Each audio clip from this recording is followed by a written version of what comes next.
हाय दोस्तों, आज हम बात करने वाले हैं रिटेल। शुरू करते हैं। रिटेल फ्रांसीसी शब्द रिटेलियर से उत्पन्न होता है, जिसका अर्थ है काटना, टुकड़ों में विभाजित करना और ग्राहकों को कम मात्रा में बेचना। दूसरे शब्दों में रिटेल ग्राहकों को कम मात्रा में बेचना ग्राहकों को कम मात्रा में बेचना या माल या वस्तुओं को बिक्री है। जैसे कि रिटेल फ्रांस से लिया गया है, जिसका जो रिटेलियर से उत्पन्न हुआ है, जिसका अर्थ है काटना या टुकड़ों में विभाजित करना। यह ग्राहकों को कम मात्रा में दिया जाता है। और दूसरे शब्दों में कहे तो माल या वस्तु की बिक्री है। अब रिटेलिंग वह विधि है जो उत्पादें, माल या सेवाओं को ग्राहकों या अंतिम उपभोक्ता तक पहुंचाने में सक्षम बनाती है। रिटेलिंग उसे कहते हैं जो सामान को अंतिम उपभोक्ता तक पहुंचाने का काम करती है, उसे रिटेलिंग कहते हैं। रिटेल विक्रेता एक व्यक्ति या आउटलेट है जिसके माध्यम से उत्पादों या सेवाओं को ग्राहकों या अंतिम उपभोक्ता को बेचा जाता है। यह एक विक्रेता है जिसके माध्यम से सेवाओं को अंतिम उपभोक्ता तक बेचा जाता है। रिटेलिंग की विशेषताएं: यह सीधे ग्राहक या उपभोक्ताओं तक पहुंचाना, छोटी इकाइयों और मात्राओं में बेचना, स्थान लाभ, उपभोक्ताओं के करीब होना, एक ही स्थान पर उत्पादों या सेवाओं की एक श्रृंखला है। यह ग्राहकों के लिए सुविधाजनक हो जाती है। सेवा स्तरों में अंतर, ग्राहक अनुभव, इसमें ग्राहकों का अनुभव हो जाता है। नियमित पदोन्नति, ग्राहकों को आकर्षित करने के लिए, उदाहरण के लिए MRP पे 20% छूट। आउटलेट की बड़ी संख्या, अधिक स्टोर। रिटेलिंग से यह फ़ायदा होता है कि माल कि जो हम बेच रहे हैं, बिक्री कर रहे हैं, वह सीधे ग्राहकों तक, उपभोक्ताओं तक पहुंचता है, कंज्यूमर तक पहुंचता है। इससे छोटे छोटे इकाइयों में बेचा जाता है। यह लाभ उपभोक्ताओं के करीब होता है। एक ही स्थान पर सेवाओं को कि एक ही छत के नीचे सब बेचना ग्राहकों के लिए सुविधाजनक हो जाता है। अब आते हैं रिटेल स्टोर। रिटेल स्टोर के प्रमुख घटक है, जैसे पहला उत्पाद एवं सेवाएं, उत्पाद, और दूसरा है रिटेल दुकान और दुकान के कर्मचारी, तीसरा है ग्राहक या उपभोक्ता।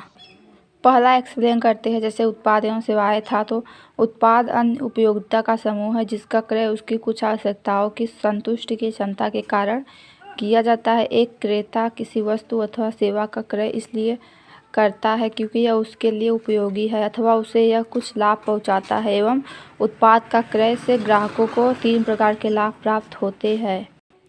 साधारण तौर पे इसे ऐसे कह सकते हैं कि उत्पाद का एक समूह है जो कि ग्राहक की उपयोगिता को ग्राहक की आवश्यकताओं को संतुष्टि करता है। एक क्रेता किसी वस्तु का क्रय इसलिए करता है कि उसके लिए उपयोगी है, और विक्रेता इसलिए बेचता है कि उसको फ़ायदा मिले। तो इसके 3 प्रकार है, एक कार्यात्मक लाभ, दूसरा मनोवैज्ञानिक लाभ, तीसरा सामाजिक लाभ। उत्पादों का वर्गीकरण किया गया है। पहला है औद्योगिक उत्पाद, दूसरा है उपभोक्ता उत्पाद। औद्योगिक उत्पाद में 3 हैं, जैसे माल एवं पुर्जे, पूंजीगत वस्तुएं, आपूर्ति एवं व्यावसायिक सेवाएं। और उपभोक्ता उत्पाद में भी 3 हैं, जैसे पहला सुविधा उत्पाद, दूसरा क्रय योग्य वस्तुएं, तीसरा विशिष्ट उत्पाद। अब औद्योगिक उत्पाद समझते हैं हम लोग। औद्योगिक उत्पाद में वे उत्पाद होते हैं अन्य वस्तुओं के उत्पादन के लिए आगत के रूप में प्रयोग किया जाता है। कच्चा माल, इंजन, ग्रीस, मशीन, औजार आदि इस प्रकार के उत्पादों के उदाहरण है। जैसे हम लोग कोई भी कच्चा माल बेचते हैं, जैसे इंजन हो गया, ग्रीस हो गया, मशीन हो गया, औजार हो गया, ये सब औद्योगिक उत्पाद है। जैसे कि हम लोग औद्योगिक उत्पाद करते हैं तो उसे कच्चा माल कहा जाता है। वर्गीकरण: माल एवं पुर्जे, इनमें वे वस्तुएं सम्मिलित है जो पूरी तरह विनिर्माताओं के उत्पादों के भाग बन जाते हैं। ये वस्तुएं 2 प्रकार की होती है। इसमें यह कहना चाहता है कि ये वस्तुएं जो निर्माण कर रहा है उसे मिलती है। कच्चा माल, इनमें सम्मिलित वस्तुएं हैं रुई, गन्ना, तिलहन एवं प्राकृतिक उत्पाद जैसे खनिज पदार्थ, कच्चा पेट्रोल, कच्चा लोहा। इसमें कच्चा माल उसे कहते हैं जैसे रुई हो गया, गन्ना हो गया, तिलहन हो गया। प्राकृतिक उत्पाद हो गया जैसे खनिज पदार्थ हो गया, कच्चा पेट्रोल, कच्चा लोहा। इसे हम लोग माल एवं पुर्जे कहते हैं। औद्योगिक उत्पाद में ये आता है। निर्मित वस्तुएं एवं पुर्जे यह भी दो प्रकार के होते हैं। घटक पदार्थ जैसे कांच, लोहा, प्लास्टिक एवं घटक पुर्जे, टायर, बिजली के बल्ब।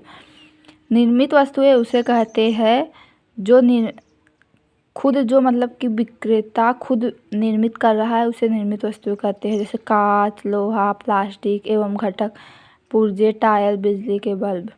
पूंजीगत वस्तुएं ये वे वस्तुएं हैं जिनका प्रयोग तैयार माल के उत्पादन में किया जाता है। ये प्रतिस्थापित जैसे हाथ के औजार, व्यक्तिगत उपयोगी कंप्यूटर, हैक्स मशीन आदि।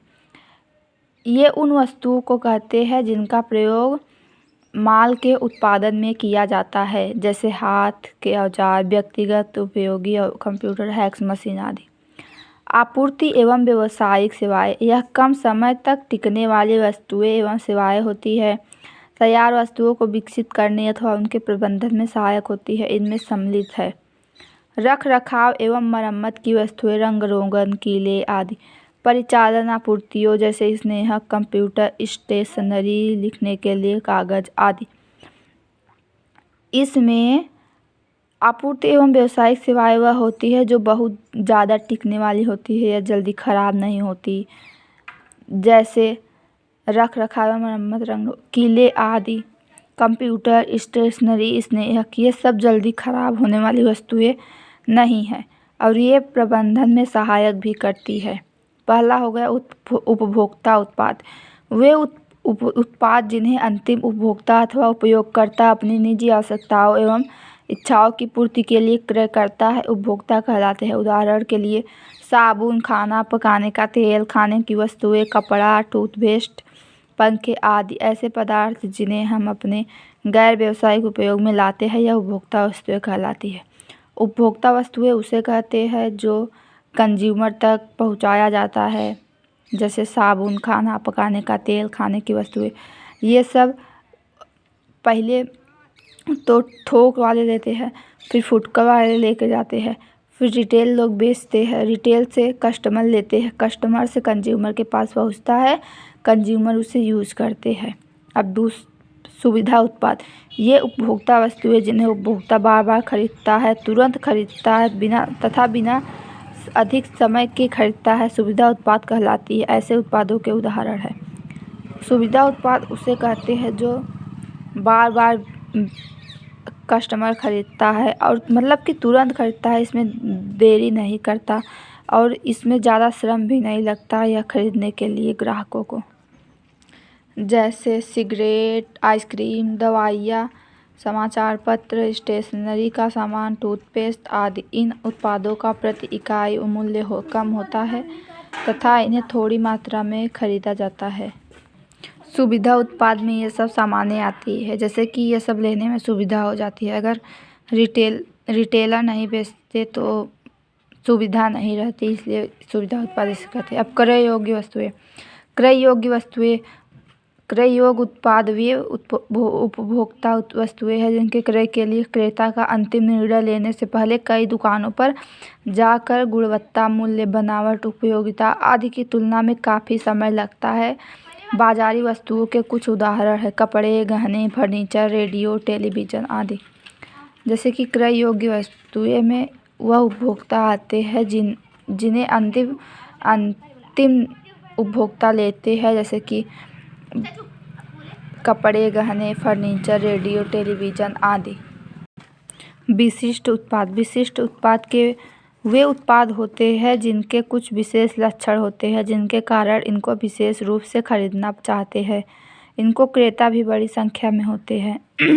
ऐसे उत्पाद के क्रय में क्रेता भी अधिक समय और श्रम लगाने को तैयार रहते हैं। उदाहरण के लिए कोई दुर्लभ कलाकृति अथवा प्राचीन वस्तु, कुछ लोग उनको खरीदने के लिए काफ़ी श्रम करने तथा दूर दूर की यात्रा तक करने को तैयार रहते हैं। विशेष उत्पाद वो होते हैं जो ग्राहकों को बहुत महंगा मिलता है और वो लेने के लिए तैयार रहते हैं। जैसे कि पुराने ज़माने में होता था कि मूर्ति मतलब कि कलाकृति कोई बनाया है, किसी की ड्राइंग बनाने में एक्सपर्ट है, मतलब कि यही सब होता है। वो सब चीज़ें मिलती भी नहीं है और मिलती है तो महंगी मिलती है और इसे उपभोक्ता लेने के लिए तैयार रहते हैं हर समय।